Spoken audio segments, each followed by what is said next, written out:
chance to be with her. That's what I was hoping for. Okay. So what happens? Yeah, Deepak drops me off at a place a little right of the Marriott hotel known as the Fisherman's Huts.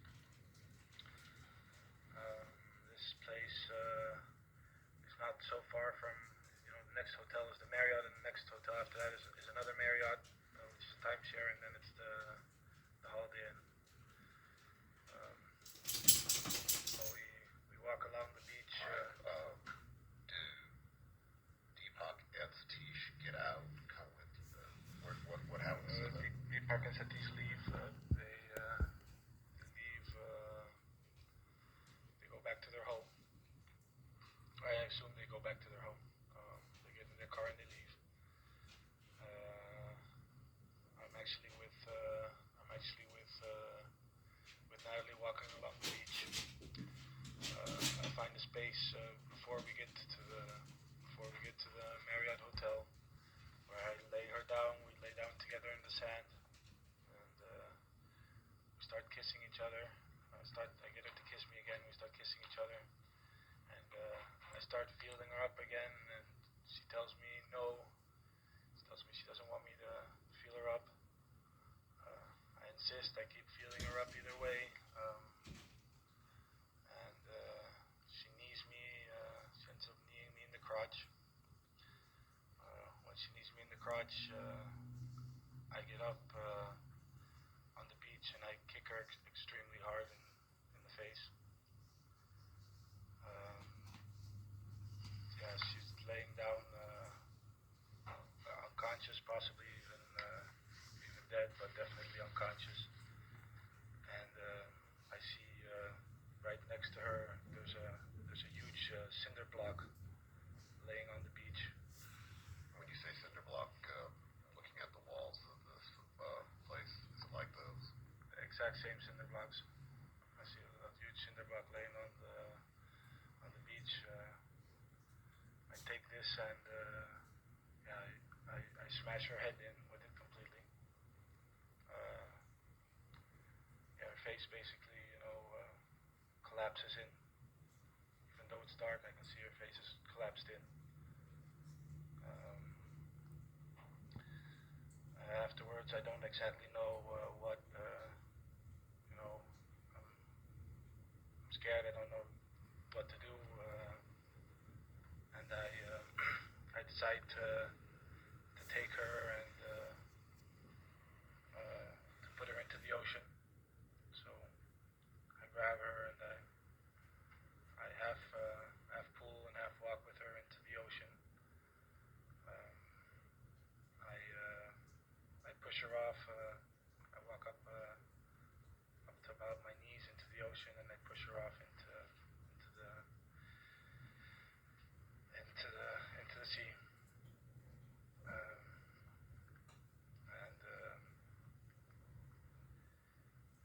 After that, I get out. I walk home. I think I'm holding up pretty well. It feels good. My son's here, right here on site with me, and that just makes me feel even stronger to have Natalee's brother, as he's out there doing interviews too, and I'm like, so it feels good. I'm tired, but it's a good tired. You said after the hearing today, you felt victorious. Yeah. Tell me about that. Because when I think back to who I was and what happened to me in 2005 with Joran, and I'm sitting there at the Holiday Inn at night, 4 a.m. in the morning, May 31st, 2005, and he was over me. He held all the power over me, and I was desperate and just begging him to give me Natalee, give her back. Where is she? And then now I fast forwarded to 18, and I feel like I have the power and the victory over him, because all he's going to hear is that jail cell door slam to remind him he's a double murderer. So it feels very, that's like a weight is lifting, because we definitely came full circle to shift roles. So it feels very good. How, over the years, not only have you had to deal with your own grief, but you were, desperate for answers. We had this main suspect. And in the meantime, while you pushed and pushed, another young woman died. That must be devastating for you, as hard as you were trying to get him put away. Yes, because in '05, I knew that he was responsible for her disappearance. I did not know that, of course, anything that we know today, but I knew that he was definitely involved in her demise of her one way or the other. So that was in '05. Aruba let him go. 2010, I had him, Aruba, let him go freely to Peru and bludgeon a second young girl to death. So I'm thinking, I did everything I could in '05 and 2010 to stop him, but Aruba did nothing besides be complicit with him and let him go. So, that's why I feel like I can live with my decision that I got the answers that I wanted, even though, yes, it came with a plea agreement, but I did everything I knew to do to stop him in the beginning. You got the confession that you wanted. You know now what he says happened. And does it give you what you thought it would, all these years that you've wanted to know those questions, that you wanted to have those questions answered? It gives me more than what I thought I was going to have. And I never thought about it just being over, because there's been so many rabbit holes. I mean, they were just like a sea of rabbit holes for swirling theories. And I was into all of them because we didn't have anything. And I think we just began chasing these, running down these rabbit holes repeatedly. So it's nice to, it's over, it's stopped. So my nightmare is over, and I've always said that not knowing, to me, since I've experienced that, is far worse and more tumultuous than the knowing, even as brutally hard as it is to your soul and heart. Yeah. When he said those words, when he described what happened, he's lied to you in the past. We know that. Yes. Do you feel truth in it? Yes, I do, and the reason why, because it was such a comprehensive, and conclusive, series of events that took place, including the polygraph, the proffer. I have all this team, the federal agents there. I don't believe him. So the people that came in from Miami, the people here in Birmingham. Real deal. The reason why, okay, he could have did. He said he did. I don't believe he would have stood up and just sat up in the chair and told that story that easy, like that. And then see, he sat there in that chair and he said what he did. He kissed her, and she need him, and then he picked up a rock. He picked a rock, hit upside the head, threw it on him, and then he walked her out to the. That's like a fairy tale. All we know, Natalee Natalee could be still living. I don't trust him. I really don't. She just wanted to put it behind her. But I don't trust him. He lied to her before, numerous of times. What make him tell me the truth now? Give him a lie to test.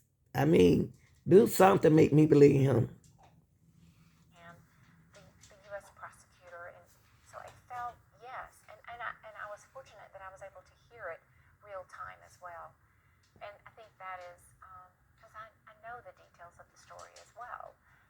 So, yes, very confident. I even met with the polygrapher that was able to spend time with him and obtain these results.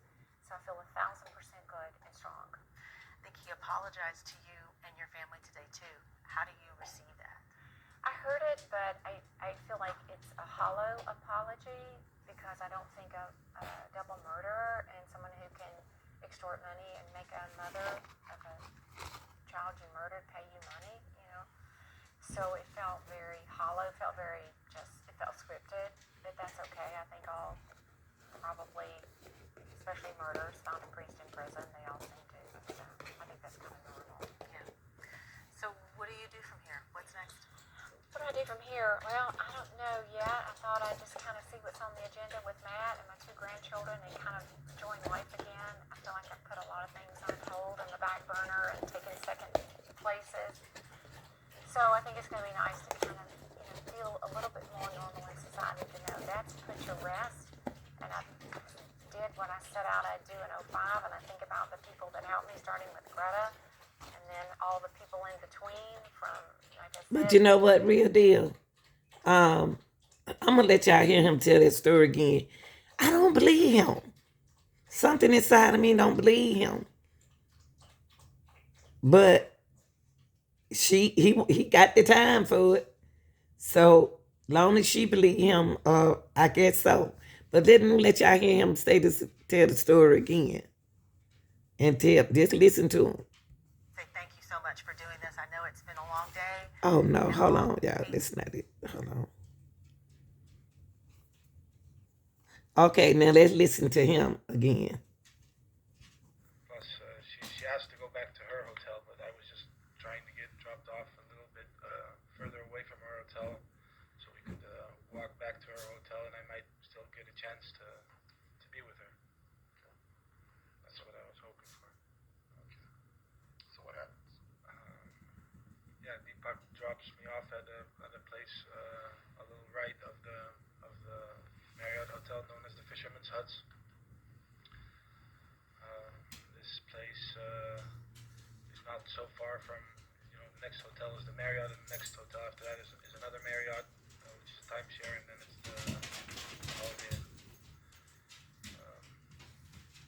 Well, we walk along the beach. All right. Do Deepak and Satish get out and come with you? What happens to them? Deepak and Satish leave. They leave. They go back to their home.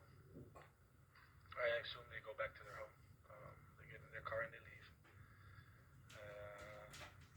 I'm actually with Natalee walking along the beach. I find a space before we get to the Marriott hotel where I lay her down. We lay down together in the sand, and we start kissing each other.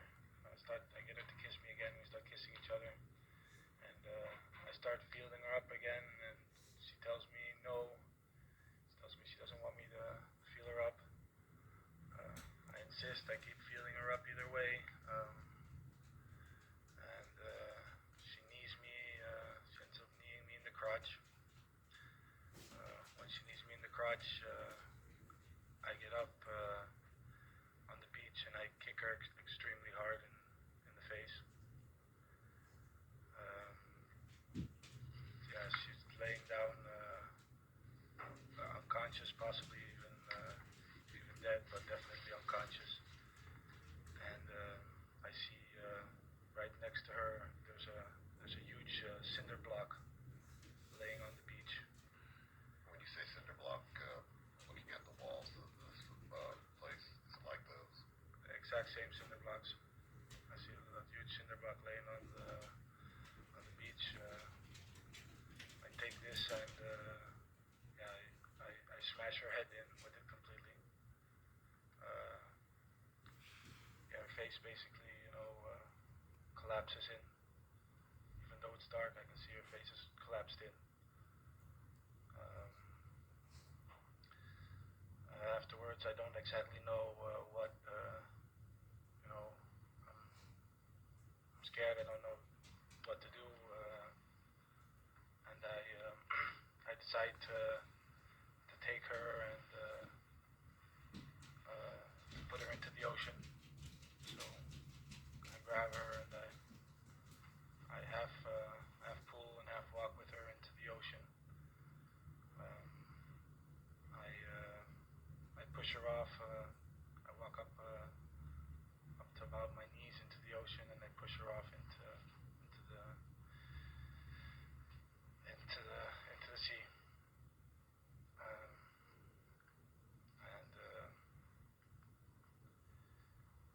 After that, I get out. I walk home. I just don't believe him, y'all.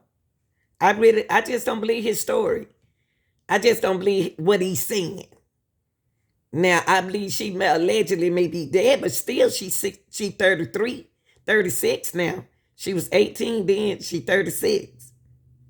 She can be hostage. She can be on the street. She can be lured, anything. I mean, it just like, the way he's telling his story, it seems like it's a fairy tale.